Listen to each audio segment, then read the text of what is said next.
O tema desse vídeo é sobre planejamento tributário, algumas considerações para se entender por qual razão a carne moída antes era um hambúrguer e virou carne moída, perfumes e águas de colônia viraram desodorantes, cremes também viraram loções desodorantes, enfim, a inclusão da palavra desodorante. Por que que isso acontece, né? Por que que um belo dia o sorvete virou sobremesa? Então é isso que nós vamos entender nesse vídeo, que na verdade não é só um planejamento tributário, mas é um planejamento tributário empresarial. Envolve efetivamente pessoas jurídicas. Agora com a reforma tributária, então piorou, né? Porque já tem que se fazer um cenário aí até 2030, quando ela efetivamente estiver implantada no país. Então primeiro vamos entender a situação desse planejamento tributário. O planejamento tributário, eu vou falar empresarial porque tem a ver com pessoas jurídicas, pessoas físicas também fazem em menor escala, né? Então, para focar aí nas pessoas jurídicas, planejamento tributário empresarial. Ele tem como objetivo o quê? Reduzir a carga tributária, né? Na forma lícita, reduzir o impacto tributário dentro de uma licitude, dentro do que a lei permite. Então, nós temos classicamente três conceitos dentro desse instituto, que é elisão fiscal, evasão fiscal e elusão fiscal. Em outros vídeos eu cito isso. A elisão fiscal é a prática de atos lícitos com objetivos lícitos. A evasão é o crime mesmo, tributário, sonegação, não pagamento de tributos, maquiar realmente uma tributação com o objetivo de sonegar, de fraudar, e a elusão fiscal, que envolve exatamente esses casos que eu citei no início do vídeo, que é a prática de ato lícito com talvez um objetivo ilícito. Essa questão do talvez um objetivo ilícito depende muito do que? Da interpretação, né? Do que se tem de intenção, do propósito negocial. Esse é o critério que as fazendas utilizam nos seus procedimentos de fiscalização. Houve um propósito negocial? Existiu uma razão para se fazer isso? Ou só se fez para não pagar tributo? Então isso é um eterno debate. Esse planejamento, ele se divide em três etapas: o operacional, o estratégico e o tático. O planejamento tributário operacional é o a curto prazo, é ir ajustando ali conforme a tributação vai alterando, conforme as alíquotas vão aumentando, e você vai fazendo ali pequenos ajustes. Por exemplo, de uma forma praticamente quase imediata, mudar do hambúrguer para carne moída. Ah, mas por que mudar do hambúrguer para carne moída? Para reduzir a tributação, e eu vou voltar nesse assunto, tá? Então esse é o operacional. Nós temos o estratégico. O estratégico é a longo prazo, acima aí de 5 anos. Ele trabalha com cenários, cenário bom, cenário normal, cenário ruim, fatores políticos, econômicos, climáticos. Então se faz ali um cenário para entender como que aquela atividade vai caminhar. Então hoje, por exemplo, com a reforma tributária, qual é o principal foco de advogados, contadores e administradores? Fazer esse tipo de planejamento. Como que será em 2030? Será que tem que mudar até o regime de tributação? Tem que ajustar a pessoa jurídica, o seu objeto social? Por quê? Porque essa reforma tributária ela está em regulamentação para ser implementada nesse período, né? Então, mais ou menos em torno aí de 2030, algumas coisas antes, outras depois. E aí vocês têm o tático. O tático é a médio prazo. Também envolve como será, né? Num período de 1 a 5 anos. Então a gente coloca o curto prazo, 1 ano, acima de 1 ano, né? 1 ano e 1 dia, até 5 anos, médio prazo, acima de 5 anos, a longo prazo. Então se trabalha aí com essa situação. essas situações que eu coloquei no início, né? Não é só mudar o nome de um produto, é adequar também a sua forma, né? O bombom que virou biscoito, você altera a forma, adequa a forma. No caso específico do hambúrguer, o hambúrguer ele já vem processado, ele já vem industrializado, ele já vem pronto na sua forma de hambúrguer, seus temperos, enfim, ele vem pronto para uso. E a tributação é uma, incide vários tributos que, quando é in natura, não incide. Por exemplo, PIS, COFINS, o próprio IPI, o Imposto sobre Produtos Industrializados. Então, é um produto já pronto que passou por um processo de industrialização, de processamento. E aí tem toda a tributação incidente sobre isso. Quando você, ao invés de comprar um hambúrguer, você compra carne moída, simplesmente tantos quilos, tantas toneladas de carne moída, ela é in natura, é carne in natura. Ela não passou por um processamento de industrialização para se transformar, ela ainda será. Vamos dizer assim, ela é a matéria-prima para fazer um hambúrguer.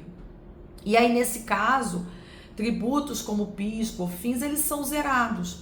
Ah, mas por que eles são zerados? Justamente porque eles são matéria-prima e eu preciso reduzir a tributação para que aquele empresário, aquele fabricante, aquela indústria consiga comprar matéria-prima e assim fazer o seu produto industrializado. E aí nessa etapa, como da industrialização vai para distribuição, revenda, venda e consumo, aí sim ter a cadeia de tributos incidentes, principalmente no consumo. Então o foco é exatamente isso, né? Essa situação ela não nasce de um dia para o outro. A tributação, as alíquotas dos tributos, conforme elas são alteradas pelo interesse, política e economia, na verdade a gente chama de política tributária, pelo interesse do governo em determinada tributação, seja de um jeito ou de outro, as coisas vão sendo alteradas. Então, isso é um caminho que sempre se faz, sempre se acompanha, porque as coisas mudam, né? E aí tem que ter essa resposta rápida. Então, é uma economia brutal sair do hambúrguer e virar uma carne moída. Naturalmente, né? Ao receber a carne moída, aí cabe a você transformar em hambúrguer. Mas vale a pena perto da economia. A mesma coisa aconteceu recentemente com perfumes e água de colônia. Recentemente, assim, mais antigo, mas não tão antigo assim. Por quê? Porque desodorante tem um elemento específico relacionado ao quê? Ao corte daquele mau odor, né? Do suor.